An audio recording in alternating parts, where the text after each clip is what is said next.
Hello and welcome to the Matrix Green Pill podcast, where we uncover stories of extraordinary people doing extraordinary things. I'm your host, Namita Thakkar, and today we have an exceptionally dynamic guest with us. From choreographing for global icons like Sam Smith and David Guetta to pioneering holistic wellness through breathwork, Brendon Hansford has seamlessly blended the worlds of entertainment and healing. Brendon, thank you for joining us today. I can't wait to dive into your incredible journey. Hey, and thank you so much for having me. So, you have had such a fascinating and multifaceted career, Brendon. Can you tell us a bit about your background and what led you to become both a choreographer and a breathwork coach? That's quite fascinating. I do a bunch of stuff actually, but I started dancing when I was around 18 years old and obviously started as a dancer.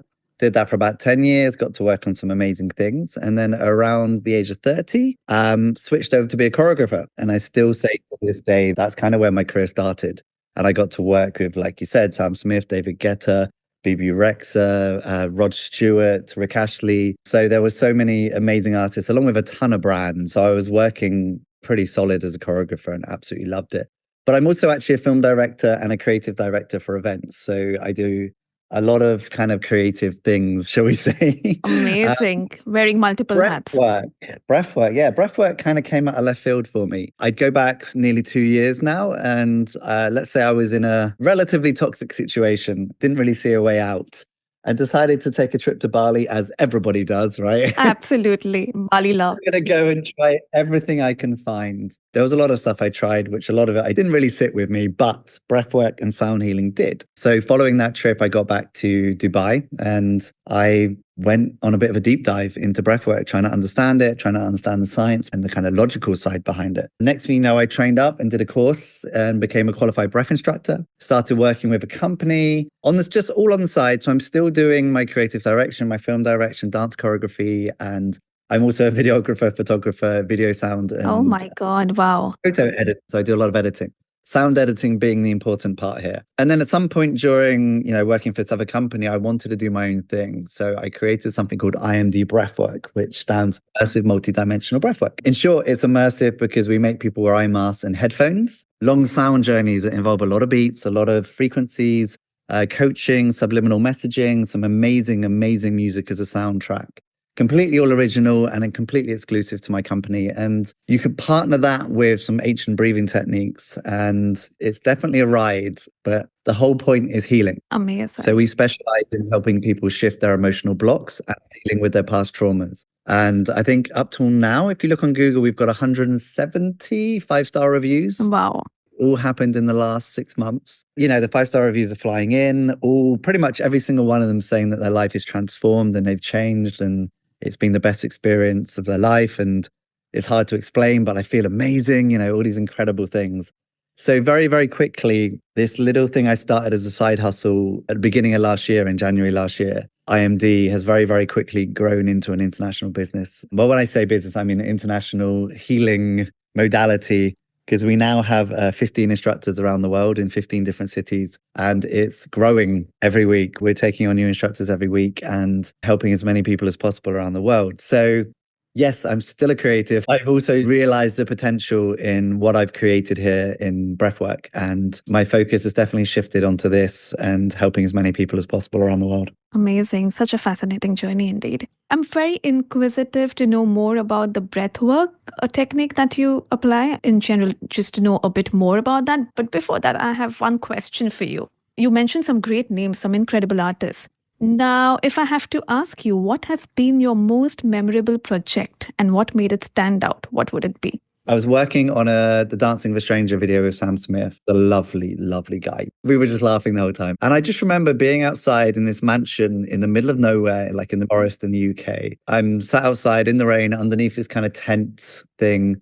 drinking a cup of tea from a plastic cup with Sam Smith, just chatting about random things in life. Wow. It was just so normal and the conversation was relaxed. And I remember thinking in the moment, like, oh my God, me and Sam Smith are having a cup of tea out of a plastic. Amazing. The work is all great. These are the little moments that stay with you. Yeah. On the job with Rod Stewart, for example, again, a very sweet guy. I was dancing around and I was working with some of the dancers and he was sat down And he offered me his seat. Oh, And again, I find that so like humbling. absolutely, absolutely. Wow, that's incredible. The guy's just chilling. He's got his own seat, and he'd seen I've been jumping around like an idiot. Like, dude, do you want to sit down? Do you want my seat? How sweet. Oh, You're really? the star. Oh my God, amazing, amazing. Yeah. Those little memories that go, wow, that's so cool. 100% amazing. That's incredible. So, when you're choreographing movement for major performances, how do you approach the creative process? Like, do you have any set rituals or methods that guide you? No, well, obviously I listen to the music first and I put it in my headphones on repeat for like a good hour or so of just playing the same song again and again and again, just trying to highlight as much as I can from the music. There's always so many layers to music, that you want to pick around and be as creative as possible. Then normally what will happen is the director will ask me to create something and video it, normally in my apartment. So I'll send over the video, and then the creative process is always a balance between the choreographer and the director. So obviously the director's not a dancer, so he or she doesn't always know what they want. Between the two of you, you find something, that little bit I don't like, can we make it softer, harder, lower, higher? Or they'll send me videos and be like, this, can we create this? I'm always working with a director who has a vision because he doesn't dance as a career. It's sometimes hard for them to put it into words. So my job is interpreting what the director wants. In terms of TV, and then say the artistic director has an idea, but when I get to create my own stuff and I'm directing the piece as well, I kind of get full control. Absolutely. I say that the client always has final decision because they're paying everyone. But generally speaking, there's a lot more creative control if I'm directing and choreographing. Right. Amazing. Okay. Coming back to breathwork, could you just explain to our listeners, especially those who are unfamiliar with that term, what it is, how it impacts your emotional and physical well-being? All right, cool. So I'm going to get a little bit scientific here. So when you breathe the way I teach in class, so we use something 3-part breath or holotropic breathing. We use that sometimes as well. There's quite a few styles. They all kind of fall under the umbrella of stuff that's called conscious connected breathing, or somatic breathing as well. It's known as conscious connected breathing is breathing without a break.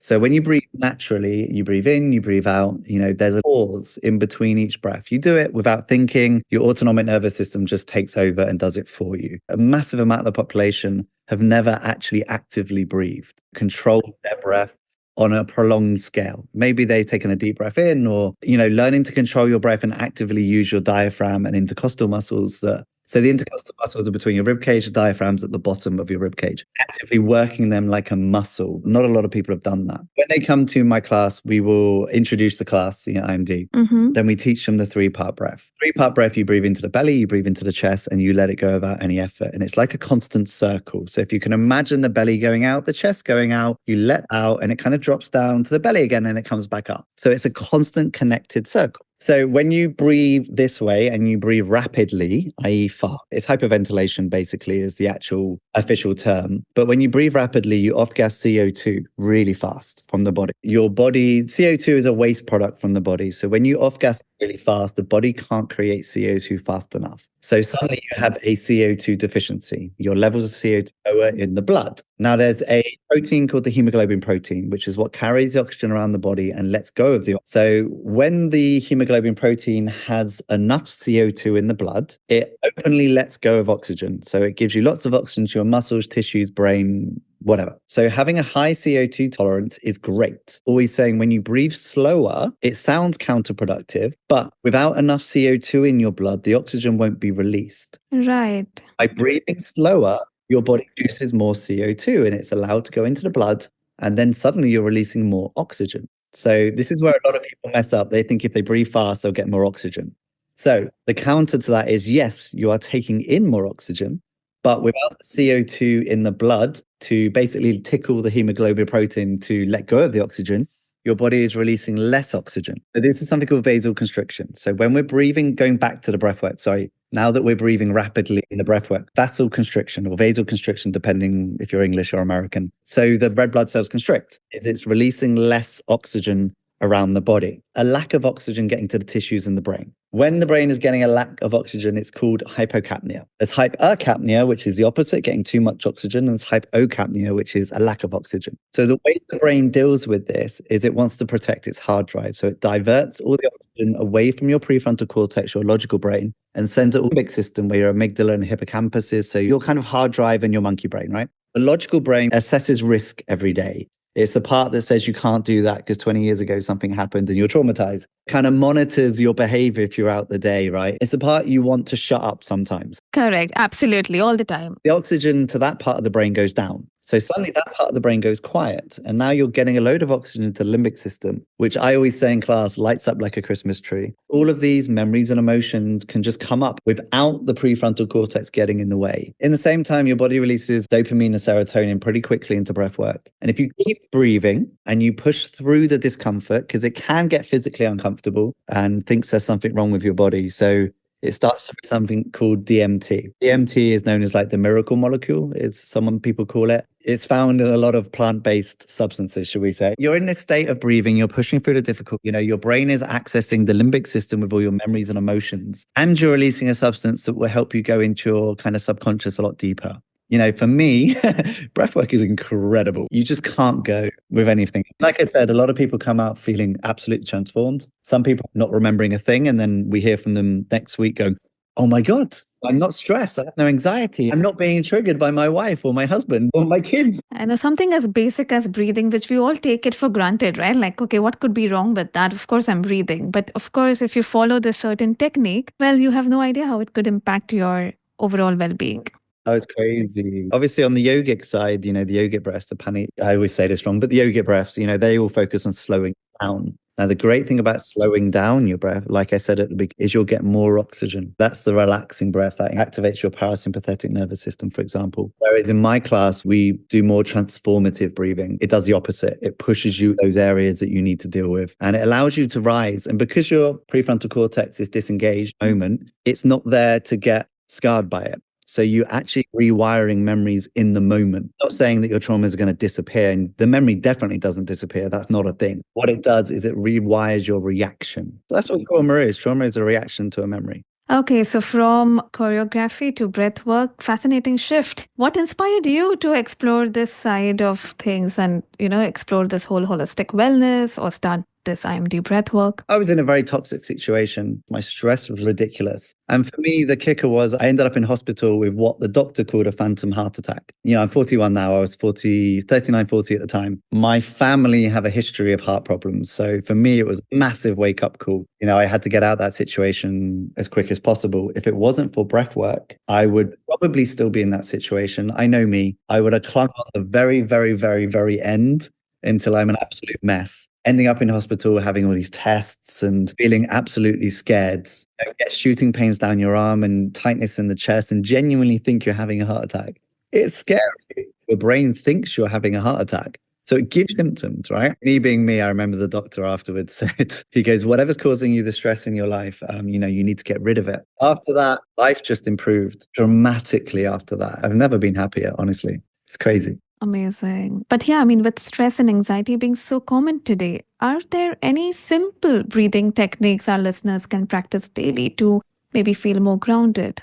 Well, there's a really simple one, and I'm going to do a little plug now. If you go to my website, imdbreathwork.com, and just scroll down, there is a free 10-minute breathwork practice. It's very, very light. It's not intense at all, but it's a really good way to start your day. It will lower your stress. It will also regulate your emotions and hormones, and it also increases your CO2 tolerance. And like I said earlier, that will increase the amount of oxygen being around your body, right? But there's a million other relaxing breaths. So let's say you are stressed. This is a simple one, like you don't really need much practice for this. Let's say your anxiety or stress is high and you just want a quick fix. And it's a short, sharp breath in through the nose. And then you blow out the mouth like blowing through a straw over about 8 seconds. For like 1 second, and then you blow out through your mouth really slowly. And what happens is your whole nervous system relaxes. You shift into your parasympathetic nervous system, which is your rest and digest. And your whole body just starts to calm. And repeat that for a few minutes and you'll be fine. When you breathe in, your sympathetic nervous system activates. Breathe out, your heart slows down and your parasympathetic nervous system activates. So when you think about it in a mass way, breath in, long breath out means relax. Understanding that means you know how to slow your heart down. You know how to relax. Amazing. So you mentioned there is one exercise which is already on your website. For our listeners, we're going to put the website on our show notes. It's on the front page, just scroll down and you'll see that there's a little 10-minute trial video and it's designed as a morning breathwork. It's called the morning breathwork. So just do that every morning. I promise you'll notice improvements very quickly. Okay, morning breathwork. That's going to go up on our show notes for our listeners. Okay, perfect. So, my next question is you have bridged the gap between two very different industries. One is entertainment, one is wellness. How do these two areas complement each other in your life and work? Well, they do and they don't. So I'm going to kind of change the question a little bit. I don't think I've bridged the gap between the two industries. They're still very separate for me, but coming from a creative space where I've had to write scripts, where I've put shows together. I'm very good at putting a narrative together and having a story and people on a journey. So when I create these sound journeys to complement the breathing, I think about that journey. I think about it being a story. All the coaching throughout is taking them through the process of overcoming whatever theme that has. So we have journeys that are called overcoming loss, which is an obvious one. It deals with, the obvious factor of losing someone or a partner, but it also deals with things that you don't realize, so getting older, there's a loss of youth, there's a loss of a job, there's a loss of things that you didn't even realize you felt lost for. Things come up they don't even realize. The journey called the Phoenix Journey, which we've taglined Ignite Your Fire. So the journey is designed about finding the things that used to make your fire burn, and for some, it's not there anymore. So this journey is designed to help people bring back their passion for life. It's one of my favorites, actually. There's other ones called the Ascension Journey, which is for the people that are looking for a higher path. And that's not a spiritual thing. That's a living at a higher vibration than what they are at the moment. So at the moment, we have 9 different journeys. My creative element comes into that by using that to help create these journeys in a way where people go into them and they feel like they get taken on a complete show, journey, narrative, whatever you want to call it. Incredible. For me, like I was saying in the beginning, I've started to focus more on this and less on my creative world. I still take lots of jobs here and there, but I love this. I absolutely love what I'm doing right now. And I think going to take over and hopefully grow around the world. I don't think I'm bridging the gap between the two industries. I think I'm using my knowledge from one industry to bring into another. Well said. So, what's next for Brendon Hansford? You're wearing so many multiple hats, doing so many things, multitasking. What's next for you? Right now, I just want to build IMD Breathwork. I want to take it all around the world. I want to get a facilitator in every single city. The idea is, I hate using McDonald's as an example, but it's the only one that's come to mind. I want it to be like the McDonald's of Breathwork, not because of the food, but the fact that every city. So you could be traveling the world and you're like, I'm not feeling myself. I think I need to go into a class with IMD. Is there one in this city that I'm in today? Yes, there is. Great. I can go to a class. I literally want a facilitator in every major city in the world. That's my first goal. We'll look how to expand it further, whether that be, I don't know. I have no idea yet. It's such an early stages and it's grown so fast already. I'm already playing catch up. So get it out to the world so people can experience this and realize, it doesn't have to be hard to heal. You can do one session and so much can move in just one session. It's crazy. It doesn't need to be hard to heal. Wow, well said. Oh, wow. I just created a lovely hashtag and didn't even realize. Amazing. Exactly. That's going to be our tagline. Oh, I love that. Thanks, Brendon. Now we've come to the segment of our show. It's called the fun segment, Rapid Fire, wherein we're going to ask you some questions, and then, as the name suggests, whatever comes first to your mind, you have to just respond, like not take a second to respond. Are you ready? Sure. Perfect. So, if you could choreograph for any artist, who would it be? Living or not living? Justin Timberlake. Oh, nice. What's your favorite song to unwind to? Oh, I don't really have a favorite song to unwind to. I have a playlist. It's called New School Funk Playlist, and whatever comes on, I love all of them. One wellness tip you swear by. I have a morning routine. The best advice you have ever received. Projection is perception. Oh, lovely. Describe yourself in 3 words. Creative, fun, wants to laugh. Brilliant. You were amazing. We've come to the end of the segment. And now we move on to our green pill moment, our signature question. So, if you could take the green pill and start over, would you go about things differently? I'd invest in Bitcoin really early. We all would, right? I knew about it when it all first started, and I told everyone it was a waste of time. I'm never going to make that mistake again. Actually, I wouldn't do anything differently. Do you know, I've had a lot of stuff happen to me in my life, and in the time, it felt very hard and it felt impossible to get past sometimes. But, now I look back, I'm not old, but I feel old sometimes. I look back from my experienced position, and again, I'll probably do the same thing in 10 years. And I look at every situation and what I learned and what it developed in me and what my character did after that situation. And it got me to who I am today. And I really like who I am today. And I'm really love spending time with myself. So I think if I changed any of the stuff that happened, I wouldn't be like this today. So actually, I wouldn't do anything differently just by Bitcoin. Thank you so much. It's been such a pleasure, Brendon, having you on the show today. And your story of merging creativity with holistic healing is truly, truly inspiring. So I'm sure our listeners have learned a lot from your insights. But before we wrap up, could you tell our listeners where they can find and follow you? Yeah, it's super, super simple. So there's obviously two Instagrams. One is IMD Breathwork. So IMD Breathwork. It's the website, it's the Instagram, it's the TikTok, it's the YouTube, it's everything. If you want to find me, it's just Brendon Hansford, almost every social media, or brendonhansford.com, whatever. So we're going to put this in the show notes as well. Thank you once again for sharing your journey with us. And to all our listeners, thank you for tuning in to another episode of The Matrix Green Pill. Don't forget to subscribe and leave us a review. Bye-bye. If you enjoy our conversations, please like and subscribe. See you next Wednesday.